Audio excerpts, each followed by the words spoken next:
Berrikuntza nabarmenena da formazioa ere aldatu dugula, bateri jole bat estreinatu genuen abuztuan, Gile Peña, eta beragaz egiten dugun lehenengo diskoa da, eta horrek igual sendotasun apur bat eman dio soinuari. Egia da, lehenengo diskotik laugarrenera evoluzio bat joan dela egoten, eta igual hau da saltotxo bat daukan aia bateri jolearekin.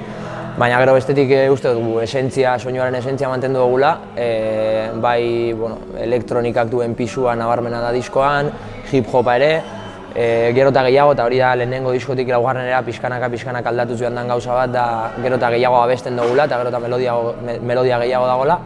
Baina esentzia hori rapanena, elektronikaena eta rock industrial kutsu horiek mantentzen dira, eta hori da pixkate laburpena. Aurreko hirurak bezala gaua estudioan grabatu dugu, etxekoak gara, beti danik ibili gara haiekin, ni 15 urte nituenetik beti izan da lehen ezagutu nuen lehen estudioa, eta beste batzutatik pasanaz, baina kolaborazio egiten zen, gure disko guztiak beti bertan grabatzen ditugu, konfiantza izugarriak hau haiengan, eta bertan egin dugu laugarrena bere. Izango nuke sukaldatzen eman dugun disko, igual luzeena izan dela, grabatu baino lehen. Hau da, preprodukzio lana eta konposatze lan, azkenean konposatu behar izan dugu, lehenengo bider konposatu behar izan dugu, pentsatzen bateria batek joko zuela diskoa. Eta horrek lan eman digu, baina pozik hau emaitzarekin, gero grabazioa nahiko ondo joan da, iraila eta urria bitartean grabatu genuen, eta arazo handiegirik gabe. Polita izan da, benetan bateri jole baten pentsatzen lan egitea, eta uste dut lana eman duela, baina emaitza positua izan dela ere.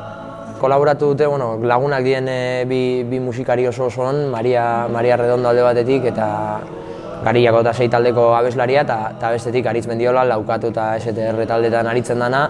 Izugarrizko musikariak dira, gu baino beak seguramente, eta asko gozatu dugu eta asko eskertzen dugu haien aportazioa, diskoa pixkate kolorez jantzteko aukera eman digulako.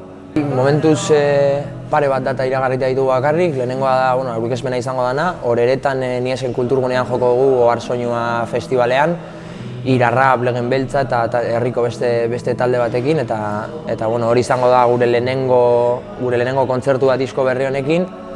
Gero Durangoko azokan izango gara, beste hainbat talde bezala, eta ez da data iragarrita, itxita ditugu beste batzuk, baina pixkanaka iragartzen joango gara.